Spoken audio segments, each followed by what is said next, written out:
Well, welcome back to The Heat. We're talking about Germany's role in today's Europe. Is it becoming too dominant, or is it a positive driving force in the European Union? Thanks to our guests again.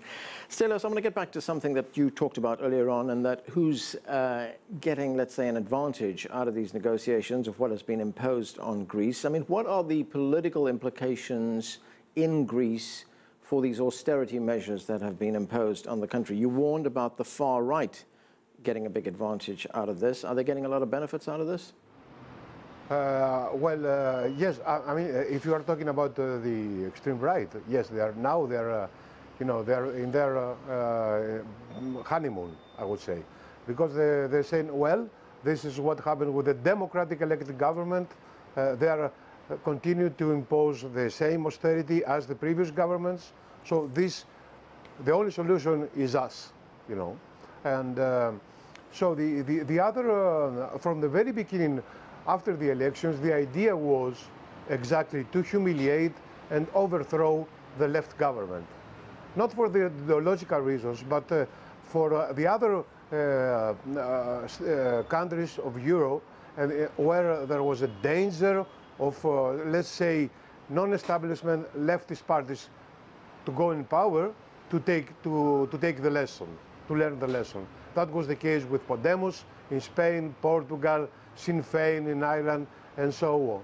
And the idea was to completely humiliate the government, to make it completely surrender into the eyes of the European opinion, just for nobody, no government dares, no country dares, no voters dare in any country of the Eurozone to vote against the dogma imposed by the Berlin, and whether it's not, it makes no sense, because if you see what the main the Nobel laureates of the economy, Stiglitz, Krugman, name them all, they say this policy is crazy.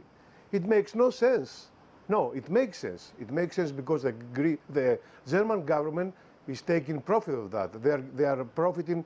They are earning billions and billions of euros by keeping the crisis in a controlled way, of course.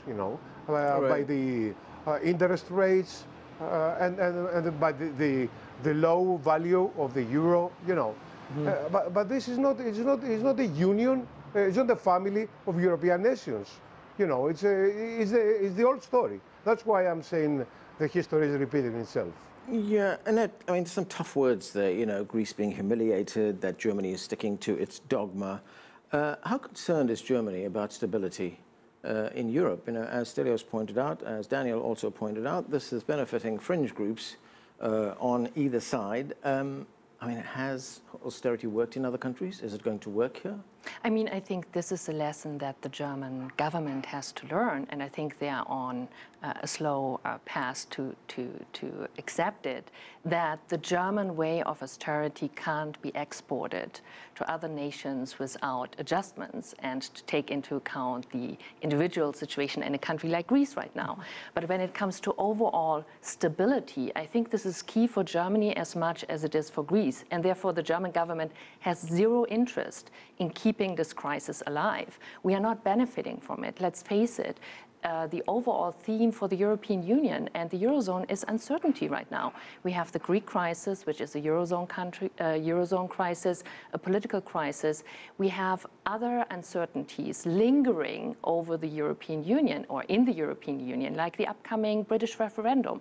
We still have the crisis in Ukraine and Russia, which is a geopolitical crisis, and we have a refugee crisis on our southern borders. So overall, Europe is in total turmoil right now. And the last thing that everyone wants is that the Greek crisis continues. So we have to get back on a constructive path here. Okay. Daniel, I want to get back to something that Annette mentioned earlier on, and that is what she called the lack of leadership from London and Paris. Where have the French and the British been in this crisis? Have they just taken a backseat, left it to Germany? Well, two different situations. I think the United Kingdom obviously views itself really as an island when it comes to Europe, and Every few months, there is another announcement that the membership or the degree of membership in the EU will be put to a national vote. So I think that commitment to Europe is a little more fickle than it is on the continent. If you look at France, the strength of the government, in particular François Hollande, is not comparable to Angela Merkel. Merkel has been in power or in office for almost 10 years. France, a very different situation. There's a very good chance, it's certainly a reasonable chance, that the socialists will not govern in the next round, that they may not even make it out of the first round in an election in 2 years, and that it would be Sarkozy against Marine Le Pen facing off, and probably Sarkozy winning that. So you don't have that type of political stability anywhere else among the leading largest European countries as you have in Germany. So to some extent, that leadership role was also given to Germany. Now, I just want to comment on one more thing. I think, the conspiracy theories that Germany's behind the crisis and that it benefits from that, I think is obviously not conducive to resolving it. And to the extent there might be any benefit to Germany economically, it would be through a weak euro, which strengthens its exports. But I think at this point, anyone would agree that the cost of supporting failed economies has far surpassed the benefits to the economies from cheaper exports with a cheaper euro. So I think it's important to ratchet back the rhetoric, and if it shows anything, it's that the political union that will be necessary for this experiment to work in Europe is really far from being a reality. And one last point on the currency issue.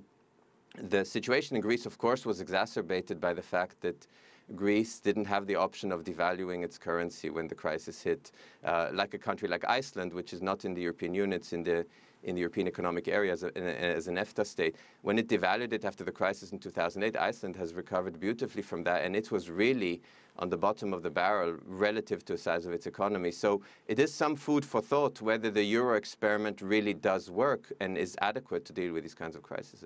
Right, Stelios, you've been very critical of Germany, but there's two things I want to ask you about. I mean, it might be very popular to blame Germany in Greece, but A, doesn't Greece have to put its own house in order? And the other is that, as you pointed out just a moment ago, the deal that Greece was forced to accept, you say, was worse than the deal that was on the table a few weeks ago. Who do you blame for that? Wasn't that Syriza's fault to reject that previous deal?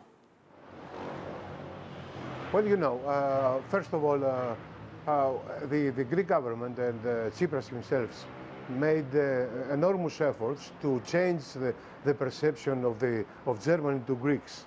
Tsipras publicly exonerated Merkel, saying she's a fine lady. She goes against, firing the famous cleaners. They were striking for months. He was very positive towards Merkel, and we tried our best. But at the end, what we have seen is that, Merkel and Schäuble were playing good cop, bad cop. So yes, at the end, the Greek government made a lot of mistakes, because, and the main mistake was that Tsipras himself, innocent enough, without experience, believed in what Mrs. Merkel was telling to him, that she's for a fair deal, she will try, she's not as Schäuble. That was her words, that she will try to have a better arrangement. And so Tsipras hoped that at the end she will keep her promises. That was not the case, and that's why the Greek government, of course, lost a lot of time. At the end, it was with a whole, it was completely without any other option, and at the end, it had to surrender. Of course, Greece has a lot of things to change, a lot of things. We want more than our partners to change things, but we need some time to do that. We cannot do in 5 months what the others did not, the allies of Mrs. Merkel and Mr. Schäuble did not do in 5 decades. But during those 5-6 months after the elections, we were under completely threats, paralysis. The economy is paralyzed, the institutions are paralyzed. There is no oil for the ambulances, teachers in the school, nurses. You cannot do reforms under those circumstances. It's like a war.